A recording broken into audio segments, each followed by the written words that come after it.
Is there an effective way to use team instructions on FM20? Well, on today's show, I explain some of these team instructions, how some of them may have changed, and then I'll show you how I use them in a game to create different styles. My name is Daljit, this is Bustthenet. If you enjoyed the video, don't forget to like, subscribe, and hit the notification button to stay in touch for more videos like this. First though, let's understand the fundamental difference between a narrow and a wide system. Why is this important? Team instructions could affect how both styles play. When I refer to a system being narrow, I'm not referring to its width, but to its lack of options in wider areas. Systems like the 3-5-2 are narrow because they only have one option for width, the wingback. The 4-4-2 can be considered a wide system because it has two options, the winger and the fullback. Why distinguish the two like that? Simply put, if you needed width in your attack with a narrow system like a 3-5-2, you either need to be playing higher up the pitch or you need those wingbacks to be very aggressive. Otherwise, you will find your system will easily get swamped by other systems. A 3-5-2 played defensively in your turn could lose any attacking width options from its wingbacks because these players need to spend more time defending in their third.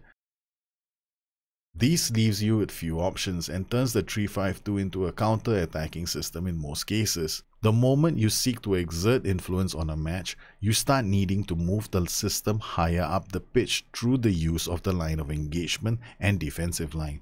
When this happens, the flanks become vulnerable, which forces you into finding central defenders who are fast and positionally aware. A 4-4-2 on the other hand has more options down the flank.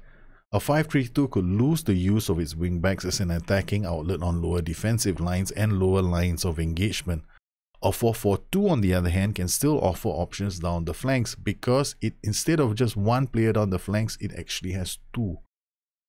Team instructions therefore play a big part in trying to create a style. First, let me explain what some of these TIs can do. The most important set of TIs, in my honest opinion, are actually the out of possession ones, because these will generally define whether you are attacking or defensive. The game does a good job of indicating what these zones are. It shades them a slightly different color with green. These are basically the final third, middle third, and lower third areas of the pitch. A lower line of engagement basically means you are engaging the opposition in your defensive third, while a higher line of engagement means that you're doing it in the opposition area. Whether you're playing a narrow or wide system, it's important to define where you want your side to start engaging on and off the ball. This is done with the use of line of engagement and the defensive line. You need to think of both of these working together. A lower defensive line and a lower line of engagement simply means that your team is content on letting the opposition have the ball and will only engage when they are in your defensive third. So if you had a narrow system and you opted to play with a low line of engagement and a low defensive line, your wingbacks could spend more time defending than attacking. While it may sound like a bad idea, it could be the basis of a solid counter-attacking system where you depend on the players at the back to play the balls out wide or towards a target man for counter-attacking options. The next set of instructions you need to worry about are the in-transition ones, because these influence possession. Counter-press ensures that your team adjusts its tactical shape in order to win the ball back immediately after losing it. It can be a good idea in some cases since it also helps with possession. But if your team consistently fails to win the ball back, it could leave yourself open to a counter-attack. Regroup is a good option when you want to emphasize defensive cohesion. When you lose the ball, you want your side to retain its shape. Counter-press breaks its shape to get the ball back. Regroup does the opposite. It holds its shape and forces the team to find a way through it. Goalkeeper instructions have changed quite a bit in FM20, and these now combine with play other defense to give us more options. Simply put, if I'm a poor side but still want my side to work the ball from defense instead of hoofing it, I could opt to use the goalkeeper distribute instructions without the play out of defense. Why? I've already done a detailed video on this, so you should watch that to see the various combinations that are available now in Football Manager. For today, let me just summarize. Play out defense affects your midfield as well, because it brings them closer to your backline. Think about it. This means they're further away from your strike force. It's a very bad place to lose the ball now. So if I was a weak team and I'm facing a team that is pressing me very high up the pitch, well, what I'll do is I'll just tell my keeper to play the ball out to the fullbacks who are further away from the center, and I'll either let my fullbacks carry the ball through the tiers or I get them to play the ball further up. Now my midfield isn't so close, they can support the fullbacks. There are times when you can use player or defense and goalkeeper instructions as an offensive weapon, but these will depend on the quality of your players. For example, you could be faced with a weak side that doesn't want to come out, so you can come up with a plan, standard to low line of engagement to draw them out, and now you could use the player or defense with goalkeeper distribution to central defenders to draw the strikers in as well, and try and pull them further up the pitch. What about crossing instructions? In my opinion, FM20 sees a slight difference now. In most cases, we'll be happy with mix. But if you are playing a system where you are playing narrow and you have your overlapping fullbacks and you want to see your fullbacks occasionally do cutbacks, then I recommend switching to either mix or low crossing, because these will encourage a bit more cutbacks. So how do I combine all these instructions together to form a strategy? Well, I'm going to show you that right now. To be honest, it hasn't really changed very much from FM19, with the exception of how I use low crossing in FM20. The first tactic is the 4-1-2-3. We begin the match with a relatively higher line of engagement because my goal here is to keep the opposition pinned in their own half. It's important to understand transitions. As we bring the ball forward, certain things become apparent to me. One, the defense is playing pretty narrow. Secondly, we could exploit this with a diagonal ball, allowing more players to attack it. As they do this, what's going to happen is that fullback on the right flank might get dragged out of position, leaving space in the middle open for a player on an attack duty to attack. That doesn't happen. Instead, my winger drives into the heart of their defense, leading to basically a transition failure where we could have had better options had I chosen a different set of instructions. So we had players who were in space, the ball didn't find them, I click choose pass into space. We weren't looking at the players down the flank, so we play wider. We also hit early crosses so that the crosses don't happen on the byline. As a result of the changes, now we start to see passes being played into space, the width is not being used properly. I like to use simple instructions like play wider to try certain things out. Now, failing which, I will probably drop the line of engagement, pass into space and hit early crosses so that I can try a bit more by trying to entice them to come out. Now, if that also fails, sometimes I push the ante a bit more by running at their defense, hoping to draw cards and maybe seeing a player sent off. There are going to be tight matches, and this was one of them. Sometimes a series of changes that you make in your tactic could lead to in-game events that may not result in goals in open play, and sometimes you might see them happening from set pieces and corners and throw-ins. Don't chalk these off simply to blind luck. After I took the lead, I fully expected the opposition to come at us. So what do? I start playing a bit more safer. So I remove pass into space. I tell my team to work ball into box so that I encourage a bit more of a measured build-up in front of their goal.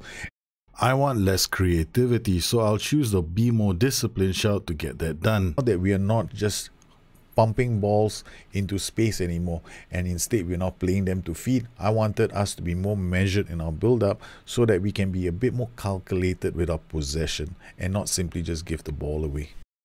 I also reduced the width so that we don't just pump the balls to the flanks anymore. I actually like our second goal because now our team is a bit more narrow in attack. We don't use the flank so much. The balls are being passed to feet. We control possession and we create goal scoring opportunities via the player's movement on and off the ball. For the next match, we're using the 4-2-3-1 that I explained earlier. Now remember, this tactic is a bit more reserved. As we are attacking the opposition, I start to notice certain patterns develop. Notice how narrow we look versus how narrow their defense looks. It's almost impossible to find any space on the pitch. Most of my players who are supposed to be attacking spaces, well, they don't have the extra man in attack. Our narrow attack is being well marshaled by their defense, giving us no options in the final third. It didn't matter how good my players off the ball ratings were. What I needed to do was to pull that defense apart. And sometimes the simplest instructions are the best. We begin with play wider so that I can see the effect it has on that team when I'm attacking them. When you play wider, you encourage your team to use the full width of the pitch. This can help you pull apart a stubborn defense. And sometimes the best way to show you is to compare what it looked like before and after. And this is the image that I pulled out when we were playing on a normal width. Note how congested the defense is, but once we started playing a bit wider, there's a bit more space in the defense for us to exploit. Make another in-game change, it leads us to a goal. Okay, so it happens from a corner. Coincidence? I don't know. The extra width gives us a chance to drag the opposition around, creating more space for players to pour through the middle, and that's how we score our second goal from outside the box. For our next match, we were going to be playing against a defensive Stoke side. The goal here now was for me to combine the team instructions into one shout. This would allow me to spread the play wide, draw them out of defense, hit them with early crosses, and play some passes into space. This was all meant to try and score goals against a stacked defense. Once again, we start the match off and we get off to a great start from a set piece. I have no clue whether this is a coincidence or a conspiracy. We're playing a 4-2-3-1 that's basically quite reserved. It's not going to do very well against stacked defenses if I don't make any changes. Now, generally this is pretty well set up against teams that are attacking me. But as you can see, the changes that I make to the team instructions, which is basically like a combination shout, allows us to score quite a few goals past Stoke. Generally, for most of my games, I just like to start with play wider. If I see space, or if I create space with lower line of engagement, that's when I start thinking about using pass into space and hit early cross. It's how you combine these instructions that's important in the game. Work ball into box is a bit of a dangerous null instruction. If your team doesn't have good composure at working the ball around the final third, if you lose it there, then you could easily end up defending against a very fast attack, which could result in you being a goal down. So I like to use work ball into box situationally, and I like to use it when I want to control matches where I think that my team has got better composure than the opposing team. So the next time you play your game, start with a simple instruction first, like play wider. See if that works. If that doesn't work, draw that team out. Once they are drawn out, use the pass into space and hit early cross to try and score a goal behind their defensive line. Well, if you watch me long enough, you probably can tell that I generally use the same instructions. Nothing has changed very much. If I want to go wider, yeah, I'll use width. Yeah, I encourage my fullbacks down the flanks a bit more. Yeah, I'll go a bit wider. If I want to shut down the flanks and I don't want to see so many crosses, I might increase my defensive width. I find that the opposition is attacking and leaving a lot of space behind. I use pass into space, hit early crosses. It's usually the same thing. As long as you understand what these instructions do, you should be fine. Well, I hope you enjoyed today's video. If you have any questions, please look me up on Twitter at Bustthenet or addicted2fm.com, my website.